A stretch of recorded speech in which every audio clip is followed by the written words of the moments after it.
హల్లెలూయా, హల్లెలూయా, హల్లెలూయా. దేవుని స్తోత్రం. మీ అందరికీ వందనాలు. మరి ఈ దినాన్ని దేవుని వాక్యాన్ని నేను బోధించడానికి సిద్ధపడి వచ్చిన వాక్య యొక్క సందేశం ఏంటంటే, మరి యెహోవా ధర్మశాస్త్రం దివారాత్రులు ధ్యానించేవాడు ధన్యుడని. కనుక ఇక్కడ లూకా సువార్త 11వ అధ్యాయము 27వ వచనంలో మనం చూసినట్లయితే, ఇక్కడ మరి యేసుప్రభు వారు గొప్ప అద్భుతాలు చేసి చెవిటి వారిని చెవిటి యొక్క మాట్లాడుటకును, అలాగే మూగ దయ్యములు వెళ్ళగొట్టి ఆయన వస్తున్నప్పుడు ఆయన గొప్ప అద్భుత కార్యాన్ని, ఆశ్చర్య కార్యాన్ని చూసి ఒక స్త్రీ ఏమంటుందంటే, అయ్యా నిన్ను కన్న తల్లి ఎవరో, నువ్వే తల్లి యొక్క సైన్యములు కుడిచితువో, ఆమె ధన్యురాలా అయ్యా అని యేసుప్రభుని ఆమె పొగుడుచు ఉన్నది. ఆమెను పొగుడుచు ఉన్నప్పుడు యేసయ్య ఏమంటున్నారంటే, అమ్మా నేను చేసే గొప్ప కార్యాలు చూసి నన్ను నువ్వు పొగుడుచున్నావు, కానీ అంతకంటే నువ్వు గొప్పదానివి ఎలాగవుతావంటే, దేవుని ఆయన ఈ మాట చెప్పుచుండగా ఆ సమూహంలో ఉన్న యొక్క స్త్రీ ఆయనను చూసి నిన్ను మోసిన గర్భమును నీవు కుడిచిన స్తన్యమును ధన్యములై ఉన్నవని కేకలు వేసి చెప్పగా, అంటే ఎంతో గట్టిగా కేక వేసి చెప్తుంది, యేసయ్యా యేసయ్యా ఇదిగో నాయనా నీ ఏ తల్లి కన్నదో అని గొప్పగా కేకలు వేసి చెప్తున్నప్పుడు యేసుప్రభు వారు ఏమనంటే, ఆయన ఆ మాటను అందుకొని, ఆమె మాటను అందుకొని ఆయన అవును కానీ దేవుని వాక్యం విని దాన్ని గైకొని వారు మరినూ ధన్యులు అన్నారు. అవును కానమ్మా, దేవుని వాక్యం విని దాన్ని గైకొని వారు మరినూ ధన్యులు. కనుక మనము గొప్ప గొప్ప కార్యాలు చేస్తున్నాం, మంచిదే. అద్భుతాలు జరుగుతున్నాయి, ఆశ్చర్యకార్యాలు జరుగుతున్నాయి, అనేక రకాల గొప్ప కార్యాలు జరుగుతున్నాయి. కానీ యేసయ్య ఏమంటున్నాడంటే, ఇదిగో అమ్మ దేవుని వాక్యం విని దానిని గైకొని వారు మరినూ ధన్యులు అంటున్నారు. కనుక ఇక్కడ మనం ఎలా ఉంటే, దేవుని వాక్యం వినాలంటే మరి ఏదో అస్తమాల నేనే చెప్పాలి, వేరొకరు చెప్పాలని కాదు. కానీ నీవు బైబిల్ దగ్గరికి వచ్చినప్పుడు, బైబిల్ గ్రంథం ఎద్దకు ఎప్పుడైతే వస్తున్నావో అప్పుడు నీతో పరిశుద్ధాత్మ దేవుడు మాట్లాడుతున్నట్టుగా మనం గ్రహించాలా. మనకు వ్యక్తిగతమైన అనుభవం కూడా మనకు ఉండాలా. కనుక ఇక్కడ ఎలాగ అనుభవం ఉండాలి? లూకా సువార్త మనం చదువుతున్నాం కదా, ఇప్పుడు నేను చదివాను లూకా సువార్త 11వ అధ్యాయం 27వ వచనం చదివాను, 28 కూడా. అయితే ఇక్కడ రాసినది ఎవరు? ప్రతి క్రైస్తవుడు కూడా, ప్రతి విశ్వాసి కూడా ఈ రోజున గమనించవలసింది ఏంటంటే, బైబిల్ యొద్ద మనం కూర్చున్నప్పుడు రాసినది ఎవరు, ఏ ప్రదేశము, ఏ ప్లేసు, ఎప్పటికి, ఎవరికి, ఏంటి అనేది మనకు వ్యక్తిగతంగా మనం ధ్యానిస్తూ చదవాలి. రాసినది ఎవరు? టూకీగా చెప్తాను వినండి. మనం రాసినది ఎవరు? లూకా. ఎవరు రాశారండి? లూకా రాశాడు. ఒకవేళ ఇంకా మనకు బైబిల్లో మరి లూకా రాశాడు కనుక ఇంకా ఇతని గురించి ప్రత్యేకంగా తెలుసుకోవాలనుకోండి, ఇతర బుక్స్ ఉంటాయి, కామెంట్ మనకు నిఘంటుస్ ఉన్నాయి. ఇదివరకు ఒకప్పుడు అంటే లేవు, కానీ ఇప్పుడు మనం ప్రార్థన చేస్తే చాలు మనకి కావలసిన పుస్తకాలను దేవుడు మన ముందుకి పంపిస్తున్నాడు. అవి ఒకవేళ బుక్ స్టాల్లో దొరకవచ్చు, నీ స్నేహితులు నీకు ప్రజెంటేషన్ చేయొచ్చు. నీకు ఆశ కలిగి ఉందనుకో, ఆశని నెరవేర్చడానికి దేవుడు నీ దగ్గరికి ఆ పుస్తకాలు పంపిస్తాడు. అసలు ఈ లూకా ఎవరట? గ్రీకు దేశస్తుడండి. గ్రీకు దేశస్తులు అంటే ఇజ్రాయేల్ మాత్రమే దేవుని బిడ్డలండి. ఇజ్రాయేల్ కాని వారన్నీ కూడా, ఏ దేశస్తులైనప్పటికీ కూడా, ఏ గ్రామస్తులైన కూడా మనం ఏమంటామంటే అన్యులు అని అంటాం. అన్యుడు అంటే ఏదో తెలియనోడు కాదని, అన్యుడని కాదండి, అక్కడ ఇతర దేశస్థుడు, ఆ దేశస్థుడు కానివాడు. కనుక ఇక్కడ గ్రీకు వాస్తవుడు అనమాట. ఇతను ఇతర దేశస్థుడు కనుక ఇతడు కూడా ఇతరుల యొక్క ఆ బాధ అంటే మనం ఏమంటామంటే అన్యులు అని అంటాం. అన్యుడు కాదు, ఇతర దేశస్థుడు కనుక ఇతడు కూడా క్రైస్తవుడు కాకుండా ఇతరుడు కాబట్టి ఆ ఇతరులను అనేక మందిని రక్షించాలని, ఆ ఇతరులు కూడా వాక్యం అనేక మందికి తెలియాలనే ఆశతో ఆయన కూడా ఏంటంటే ఇతరులను గురించి రాయడానికి ఆయన ఎక్కువ ఇష్టపడ్డాడు. రాసినదేమో లోకయ్య, చెప్పుచున్నదేమో యేసయ్య, వినుచున్నదేమో మనమయ్యా. రాసినదేమో లోకయ్య, చెప్పిన మాట ఎవరు? అవును కానీ అమ్మ దేవుని వాక్యం విని దానికి అయిపోయిన మరి నువ్వు ధన్యులని చెప్పింది ఎవరు?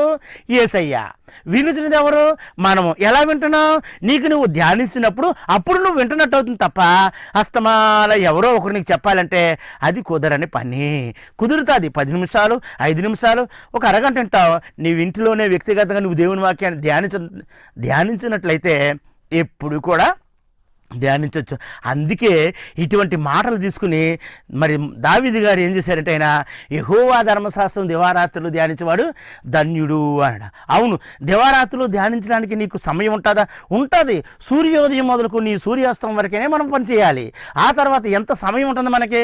ఎంతసేపు అయినా సాయంకాలం ఏం చేయాలంట? మరి పాత నిబంధన గ్రంథంలో మనం చూసినట్లయితే ఉదయమున, మధ్యాహ్నమున, సాయంకాలమున మరి ప్రార్థన చేసినట్లయితే, చేతులు ఎత్తినట్లయితే నైవేద్యం అర్పించినట్టు అన్నారు. అటువంటి సమయంలో సాయంకాలం మనకి ఎన్ని పనులు ఉన్నప్పటికీ కూడా మన పనులన్నీ కూడా మనం ముగించుకుని సాయంకాల సమయంలో మనం ఏం చేయాలా? వాక్యాన్ని ధ్యానించడానికి రావాలి. అందుకే దావీదు మహారాజు 119వ కీర్తన 147 ఏమంటే, ఇదిగో సాయంకాల సమయం నీ వాక్యాన్ని ధ్యానించుటకే నా కనులు తెరుచుకొందును అంటున్నాడు. కనుక మనం సాయంకాల సమయాన్ని ఏం చేయాలంట? దేవుని వాక్యాన్ని ధ్యానించడానికి నీ పనులన్నీ ముగించుకొని నీవు త్వరగా వచ్చి, నువ్వు సాయంకాలం 7 గంటలకు కూర్చుంటావో 6 గంటలకు కూర్చుంటావో నాకైతే తెలియదు, కానీ మరి నేనైతే కానీ నా యొక్క పనిపాట్లని నేను ముగించుకుని నేను 6:30-7 గంటలకు ఇంటికి వస్తాను. తప్పనిసరిగా నేను దేవుని వాక్యాన్ని ధ్యానించడానికి నేను ప్రయత్నం చేస్తాను. 7 గంటల నుంచి 8 అవ్వచ్చు, 9 అవ్వచ్చు, మరి 10 అవ్వచ్చు, ఎంతసేపైనా ధ్యానించవచ్చు. నేను ఒకప్పుడు దరిద్రతలో ఉండేవాడిని, ఈ దేవుని వాక్యాన్ని ధ్యానించాను. దేవుడు నాకు పాకలోంచి తీసి చక్కటి ఇంట్లో పెట్టాడు, చక్కటి బిల్డింగ్ ఇచ్చారు. మళ్ళీ ఆ బిల్డింగ్ పైన మరొక బిల్డింగ్ వేయగలిగాను. మరి కనుక నా బిడ్డలను ఎప్పుడు కూడా నేను ఒక తిట్టి కొట్టి వాళ్ళని ఎప్పుడు కూడా నేను భయభక్తులు పెట్టలేదు. నేను ఎప్పుడైతే త్వరగా ఇంటికి వచ్చానో, నా వాక్యాన్ని ధ్యానించడం మొదలుపెట్టానో, నా పిల్లలు చిన్నవాళ్ళు అయినప్పుడు నేను ఎప్పుడు ఇంట్లోనే ఉన్నాను కనుక వారు ఒకరినొకరు తిట్టుకోవడం కానీ విమర్శించుకోవడం కానీ నేనైతే చూడలేదు. ఎందుకంటే నీవు యజమాని అయ్యుండి ఇంకా కొంత సమయం గడిపి ఒక బంధువులను లేకపోతే ఏ షాపింగ్లో ఏదో చేస్తూ వచ్చి నీ టైం నువ్వు పాడు చేసుకుంటున్నావు. ఇటు కుటుంబంలో ఇబ్బందులు కలుగుతున్నాయి, వ్యక్తిగతమైన జీవితంలో కూడా ఆశీర్వాదం కనబట్టలేదు. కనుక దేవుని వాక్యాన్ని వినాలి, దానిని ధ్యానించాలి. అందుకే మరలా యేసు ప్రభువు ఏమంటారంటే, ఎలాంటి మనసుతో వినాలి? ఈరోజు అంతా కూడా ఏదో మందిరానికి వెళ్తున్నాం కాబట్టి వెళ్ళాలి కాబట్టి వింటున్నాం కాబట్టి వెళ్తున్నామని అదే స్వభావంలో ఉండిపోతున్నాం. కానీ అయితే దేవుని వాక్యానికి మనం ఎలాంటి అవకాశం ఇవ్వాలి, ఎలాంటి సమయాన్ని ఇవ్వాలి, ఎలాంటి మనసు ఇవ్వాలని యేసు ప్రభువు వారు మరొకసారి చెప్తున్నారు. లూకాసు వార్త 8:15 ఆయన ఏమని మాట్లాడుతున్నాడంటే, యోగ్యమైన మంచి మనసుతో దేవుని వాక్యాన్ని వినాలంటున్నారు. ఎటువంటి మనసు కావాలంటే మనకి యోగ్యమైన మంచి మనసు కావాలా. అటువంటి మంచి మనసుతో మన వాక్యాన్ని వినాలా. అటువంటి వారు ఓపికతో ఫలిస్తారంటున్నారు.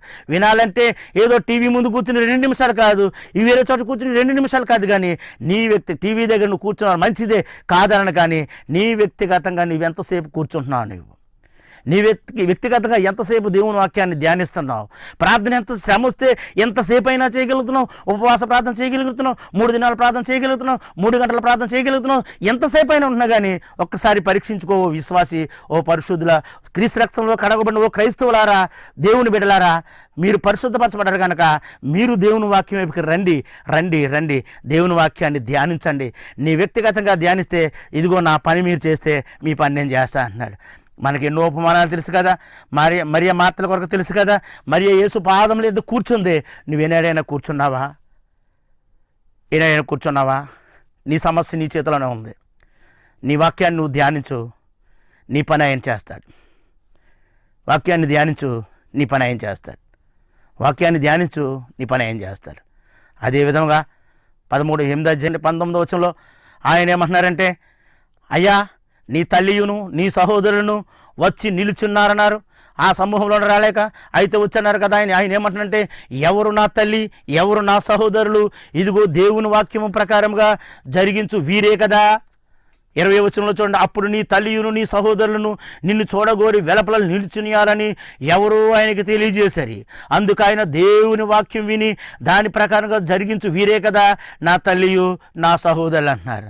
కనుక మన తల్లియు మన సహోదరు అంటే ఎవరు అనుకున్నంటే, దేవుని వాక్యం ఎవరైతే యోగ్యమైన మంచి మనసుతో వింటారో వారిని యేసయ్య అంటున్నాడు కదా, వీరే కదా నా తల్లి నా సహోదరులు అంటున్నాడు. కనుక దేవుని వాక్య ప్రకారంగా మనం జరిగించాలంటే దేవుని వాక్యం మనకు తెలియాలి. దేవుని వాక్య ప్రకారం మనం జరిగించాలంటే దేవుని వాక్యం మనకు తెలియాలి. కనుక దేవుని వాక్యం ఎద్దకు మనం వెళ్ళాలి. అందుకే మరి యేసు ప్రభువు ఇన్ని వాక్యాలు చెప్తారు. ఆయన కూడా ఈ రోజులో అయ్యో వాక్యం ఏంటి చాలాసేపు చెప్తారు, కానీ ఎవరికి అర్థమవుతుంది ఏంటి అంటారు, కానీ చెప్పలేము. సరే చెప్పేటప్పుడు నీకు అర్థం అవుతుంది కాబట్టి నువ్వు లోపల కూర్చుని నువ్వు వినగలవా? నేను చెప్పడం వినడం కాదు, నా ద్వారా వినడం కాదు. మీరు తలుపు వేసుకోండి, లోపల కూర్చోండి. ఈరోజు మనకు దేవుడు ఏసీలు ఇచ్చాడు. ఒకప్పుడు ఏముండే కాదు, ఫ్యాన్లు ఇచ్చారు, ఏసీలు ఇచ్చారు. ఇవన్నీ ఎందుకో తెలుసా? ప్రశాంతంగా దేవుని వాక్యాన్ని గంటల చదివి, ఎంతసేపు చదివావో అంతసేపు దేవుని వాక్యాన్ని ధ్యానించావు, అంతసేపు ప్రార్థిస్తావని, ఎంతసేపు ప్రార్థన చేస్తున్నావో అంతసేపు ఆ వాక్యాన్ని తిరిగి ఎత్తి చెప్పడమే స్తుతి ఆరాధన అయింది. అందుకే నెహెమ్యా గ్రంథంలో చెప్తున్నారు కదా 9వ అధ్యాయంలో, ఒక జాము సేపు తమ పితరుల పాపములు ఒప్పుకొనిరి, వారు ధర్మశాస్త్ర గ్రంథమును చదివినప్పుడు వారు చేసిన పొరపాట్లేంటో వారు తెలుసుకున్నారు. వారు ఎక్కెక్కి ఏడ్చి ప్రార్థించారు. ఒక జాము సేపు వారు దేవుని వాక్యాన్ని ధ్యానించారు. ఒక జాము సేపు అంటే 3 గంటలు. ఒక జాము సేపు అంటే 3 గంటలు. 3 గంటలు దేవుని వాక్యం విన్నట్లయితే, 3 గంటల దేవుని వాక్యం విన్నట్లయితే ఎంత అర్థమవుతుందో, ఎంత పశ్చాత్తాపం వస్తుందో. అటువంటి 3 గంటలు విన్న తర్వాత 3 గంటల సేపు వారు మరలేంటే కద్మియేలు బాని, మిస్బా బాని ఇటువంటి 5 నిలబడి మెట్ల మీద కూర్చుని నిలవబడి వారు చేతులెత్తి ఆయన యెహోవా దేవుణ్ణి స్తుతిస్తున్నారు. ఓ అద్వితీయ సత్యదేవ, మహాకాశములు, భూమిను, సముద్రమును వాటన్నింటినీ కాపాడువాడా, లెక్కలేని స్తుతులు స్తోత్రాలు అని చెప్పి అదిగో వారంతా కూడా దేవుని వాక్యాన్ని ఎత్తుపట్టుకుంటున్నారు. వారికి శ్రమ వచ్చినప్పుడు, వారికి సమస్య వచ్చినప్పుడు వారి మరలా దేవుని వాక్యాన్ని ఎత్తుపట్టుకుంటున్నారు. ఏమంటున్నారు? ఇదిగో నేను అబ్రహాముని ఊరనే దాన్ని బయటకు లాగినవాడా, ఇదిగో కానాను వెళ్ళమన్నవాడా, షెకెములో గుడారం వేయమన్నవాడా, ఇదిగో బలిపీఠం కట్టమని చెప్పిన దేవా, ఇదిగో నీకు వందనములు అని చెప్పి అక్కడ దేవుని వాక్యాన్ని మరల వాళ్ళు ఆ వదిలి వేసిన వాక్యాన్ని ధ్యానించుకుంటున్నారు. 3 గంటల సేపు వాక్యాన్ని ధ్యానించడం అంటే సుమారు 50 అధ్యాయాలు చదవచ్చండి. ఎందుకంటే ఈ రోజులు అందరూ కూడా దేవుని వాక్యం చదివి ఉన్నవారే. కొంచెం మనం అందిస్తే చాలు ఎక్కువగా అర్థమవుతుంది. లేకుంటే 25 అధ్యాయాలని చదవచ్చు, లేదంటే ఆదికాండం అంతా కూడా చదివేయచ్చు. వారు ఏ వాక్యం విన్నారో అయితే దాన్ని బట్టి అబ్రహాము ఏ విధంగా జీవించాడు. ఇంకో నాయన నిజమే, నీ పితరులను మమ్మల్ని అబ్రహాముకి వాగ్దానం చేసావు. ఆదికాండం 15 అధ్యాయం 12వ వచనంలో తమది కాని దేశమందు 400 సంవత్సరాలు ఉంటారు కదా అన్నావు. ఇదిగో అక్కడి నుంచి మీరు వచ్చేటప్పుడు కెద్మీయులు, హెబూసీనులు, హిత్తీయులు, యెబూసీయులు వారు వశపరుచుకుంటారు. వారు ఐగుప్తీయులు, వారి ధనాన్ని దోచుకుని వీరు వస్తారని సెలవిచ్చినావు. అటు విధంగా వారు వచ్చేటప్పుడు ఇదిగో ఈ వాక్యం అంతా కూడా వారు జ్ఞాపకం చేసుకుంటున్నారు. ఇశ్రాయేలు ప్రజలు 430 సంవత్సరాలు ఐగుప్తులో నివసించలేదా? వారిని విడుదల చేశావు కదా మోషే ద్వారా.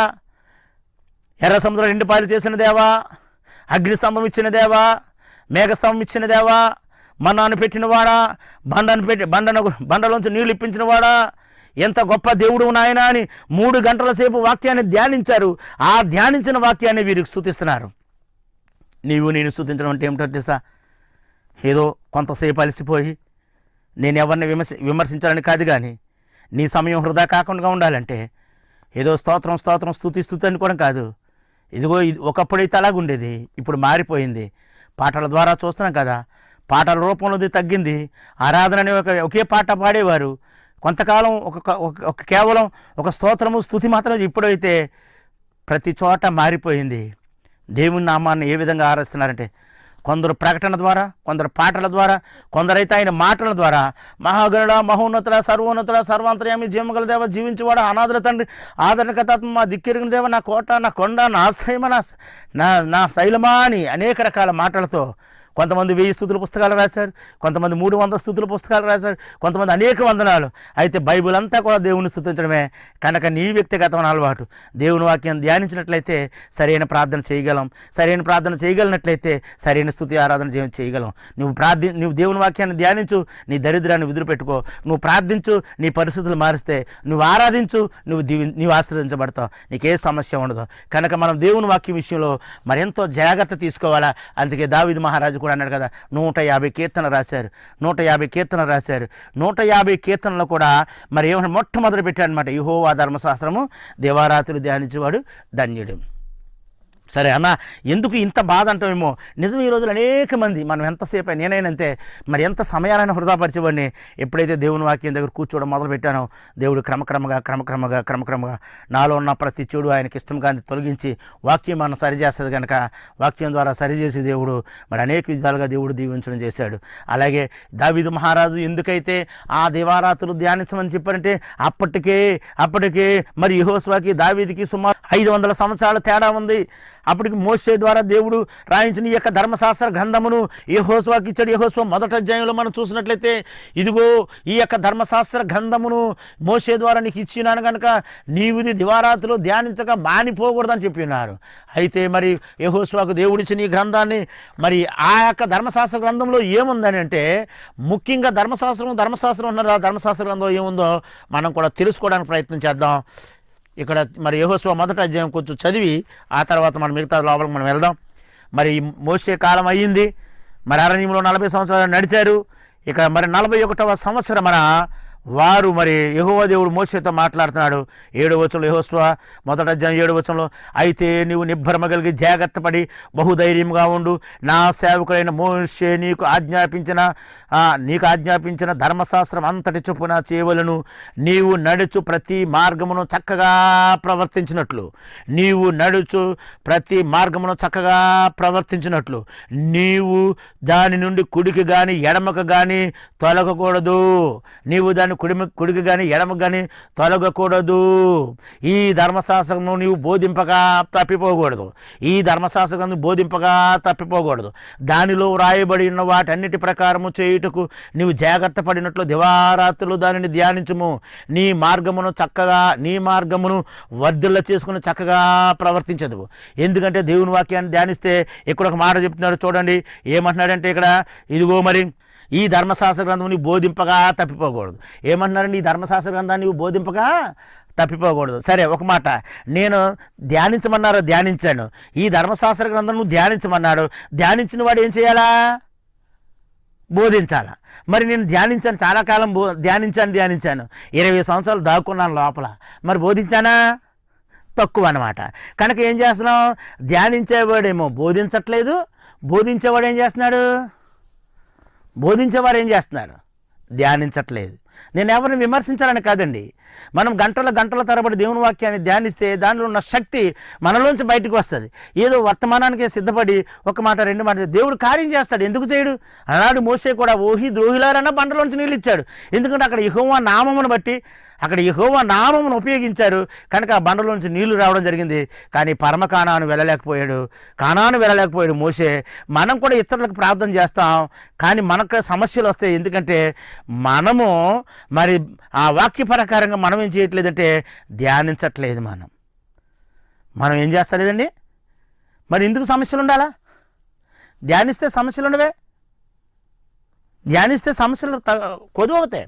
కనుక మనం ఏం చేస్తున్నాం? ఇతరులకు ధ్యానించమని చెప్తున్నాం, కానీ అమ్మ బైబిల్ చదువు, అబ్బు బాబు బైబిల్ చదువు అంటున్నాం, కానీ నీవు చదివావా? చదవట్లేదే. నువ్వు చదివితే చక్కగా ప్రవర్తిస్తావు. మనం చక్కగా చెప్పాడు కదా, యెహోషువ ఎటువంటి శక్తి గలవాడు? సూర్యుడు అయ్యోర్లాగము, చంద్రుడిని గిబియోలాగమని అంటే సెలవిస్తే అక్కడ ఆగిపోయాయి. అటువంటి గొప్ప ప్రార్థనాపడు, మాటలోనే గొప్ప శక్తి ఉంది. అటువంటి శక్తి గలవటి యెహోషువని కూడా మరి దేవుడు ఏం చెప్పాడంటే, యెహోషువ నీవు ధ్యానించగా మానకో, బోధించగా మానకో. ఈ ధర్మశాస్త్ర గ్రంథమును నువ్వు జాగ్రత్త పడినట్లు దివారాత్రులు దాన్ని ధ్యానించిన నీ మార్గమును వర్ధిల్ల చేసుకొని చక్కగా ప్రవర్తించదు. కనుక సరే, ఈ ధర్మశాస్త్ర గ్రంథంలో ఏముంది? ఇంత ప్రాధాన్యత ఏంటి? ఇప్పుడు ఈ ధర్మశాస్త్ర గ్రంథంలో ఏమున్నది? ఇంత ప్రాధాన్యత ఏంటి? అసలు ధర్మశాస్త్రం ఏంటి? ధర్మశాస్త్రం 10 ఆజ్ఞలు ఒకటే ధర్మశాస్త్రమా? మనం అందరం ఏమనుకుంటున్నాం? 10 ఆజ్ఞలు ఒకటే ధర్మశాస్త్రం, అది ఎప్పుడు కొట్టువేయబడ్డది. కొట్టువేయబడితే ఇంక ఇవన్నీ ఎందుకు? పని చేయి, కొత్త నిబంధన ఊట పెట్టి చేతులు పెట్టి తిరుగు. కొత్త నిబంధన కూడా నీకు పౌలు గారి మాటలు కూడా పక్కన పెట్టే, ఆ సువార్తలు ఒకటే పట్టుకుని తిరుగు. అన్ని సువార్తలు ఎందుకు? ఒక మార్కు సువార్త ఒకటి పట్టుకో. నీ వాక్యం లోతు దొరుకుతుందా? హెబ్రీ పత్రిక 11వ అధ్యాయం పట్టుకుంటే బైబిల్ అంతా కదిలిపోతుంది కదా.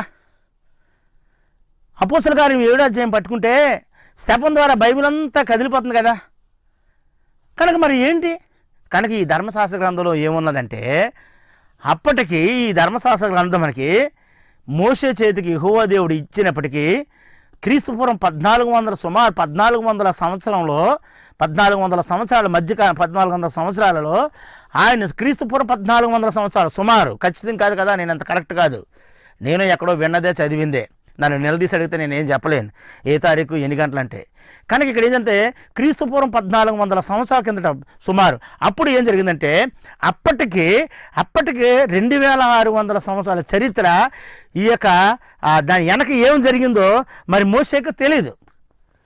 మోషేకు తెలుసా? తెలీదు. ఎలా తెలీదు? అసలు మోషేకు దేవుడి పేరే తెలీదు. అందుకని నిర్గమకాండం 6వ అధ్యాయం 3వ వచనంలో ఏం చెప్తున్నాడు? ఇదిగో నేను అబ్రహాము ఇసాకులు ప్రత్యక్షమైతేనే కానీ నా నామం నేను వారికి తెలియజేయలేదు అంటున్నాడు. సరే, ఇది స్టోరీ తెలియాలి. ఎలాగ మనకి చిన్నగా మనము ఒక 2 నిమిషాల్లో స్టోరీ గురించి మనం ఒకసారి సంభాషణ చేస్తాను మీతో, చూద్దాం సరదాగా, దేవుని వాక్యం కదా. సరే, ఇక్కడ ఏం జరిగిందంటే మనకు మూలం ఏంటంటే నిర్గమాకాండం 3వ అధ్యాయం 3వ వచనం నుంచి ప్రారంభమవుతుంది. మోషేని దేవుడు మోషేని పిలిచాడు. సరే, పిలిచాడు కదా, పిలిచినప్పుడు చిత్తం ప్రభా అన్నాడు. ఇక్కడ జరుగుతుందండి సంభాషణ. చిత్తం అన్నప్పుడు నీవెవరువు అని అడిగాడు. నీవెవరువు, ఎవరు అడిగారు? మోషే దేవుని అడుగుతున్నాడు. ఏమని అడుగుతున్నాడు? నీవెవరవు? నేను నీ తండ్రి దేవుణ్ణి, అబ్రహాము దేవుని, ఇస్సాకు దేవుని, యాకోబు దేవుణ్ణి. ఓహో, అలాగా, సరే. ఇప్పుడు ఇవన్నీ ఏంటి కానీ ఈ ప్రజలు మరి నాకు మొరపెడుతున్నారు కాబట్టి నువ్వు వాళ్ళని విడిపించాలని చెప్పి 3వ అధ్యాయం అంతా కూడా ఐగుప్తీయులు ఇశ్రాయేలుని మరి ఇబ్బంది పెడుతున్నారు. 2వ అధ్యాయం నిర్గమాకాండం 2వ అధ్యాయం చూసినట్లయితే వారు పెట్టిన మొర, వారి నిట్టూర్పుని విడవగా యెహోవా దేవుడు దిగి వచ్చాడు. ముందు వారిని విడిపించడానికి నువ్వు వెళ్ళాలని ఒక సంభాషణ జరిగింది. సరే, ఇదంతా జరుగుతుంది. మరి మన అందరికీ చాలామంది దేవుని బిడ్డలకు తెలిసిందే. చాలామంది ఇదివరకు కంటే ఇప్పుడు దేవుని వాక్యం ప్రతి ఇళ్ళల్లో కూడా బైబిల్ గ్రంథం ఉంది. కొన్ని వేల, కాకినాడ మహాపట్నంలో కొన్ని లక్షల బైబిల్ గ్రంథాలు ఉన్నాయి. కొన్ని వేల మంది ప్రజలు చదువుతూ ఉన్నారు. కనుక మరి మనకు వాక్యం మీకు కొత్త కాదు, మన అందరికీ తెలిసిందే. తెలిసిన విషయంలో మీతో మాట్లాడతాను. అయితే ఇక్కడ ఒక సంభాషణ జరిగినప్పుడు ఓహో, మోషే గారికి ఒక ప్రశ్న లోపల ఉండిపోయింది.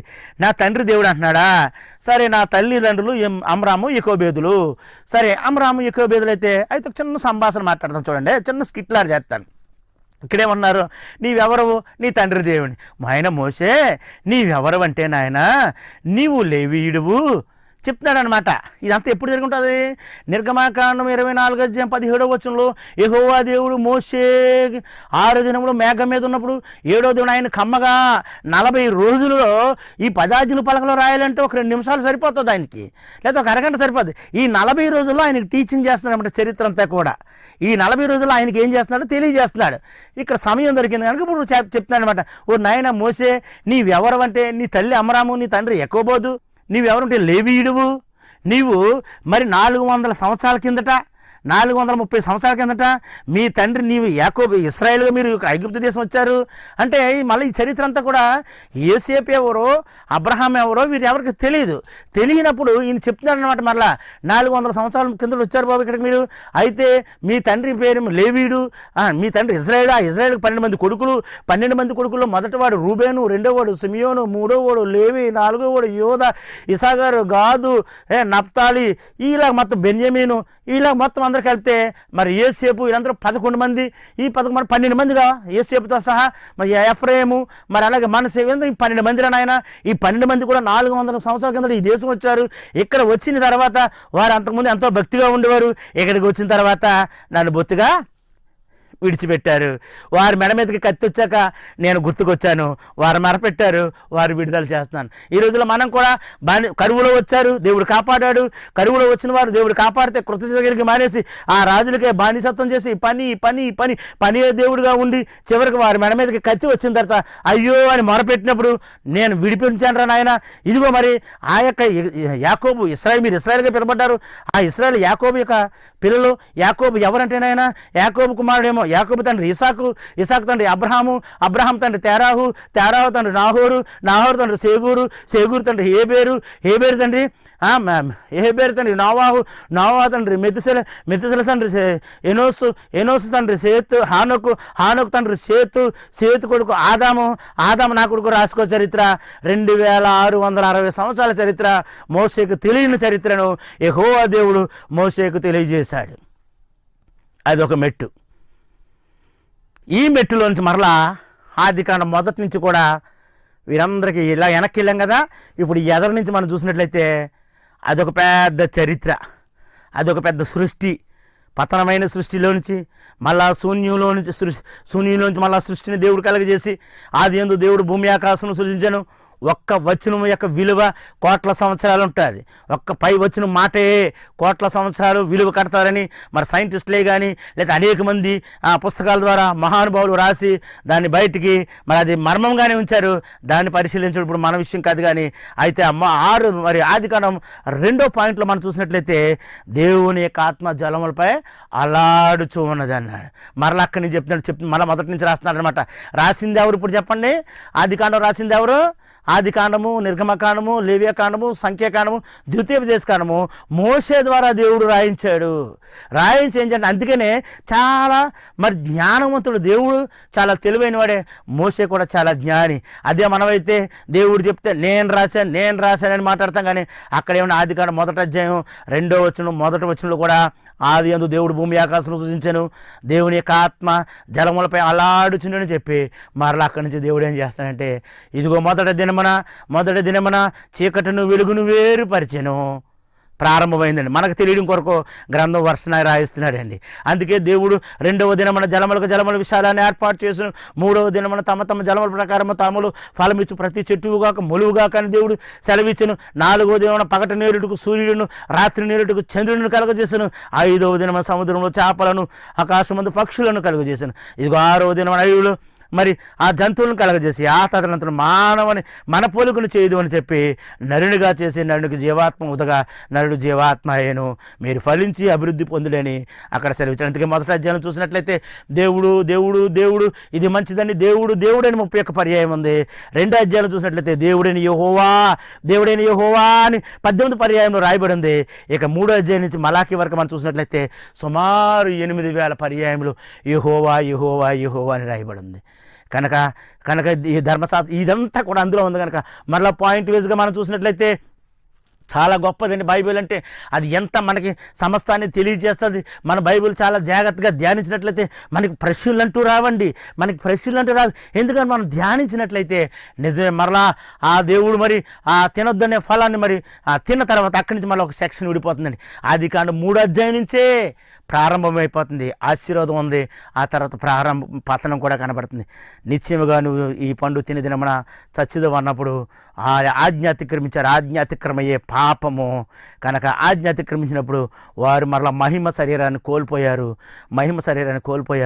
దేవుని మరి మీరైతే అనొచ్చు కదా, పండు తిన్న వెంటనే చనిపోవచ్చు కదా అనుకోవచ్చు. కానీ అయితే 1వ అధ్యాయం 27వ వచనంలో ఆయన మీరు ఫలించి అభివృద్ధి పొందులని ఆశీర్వదించేశాడు.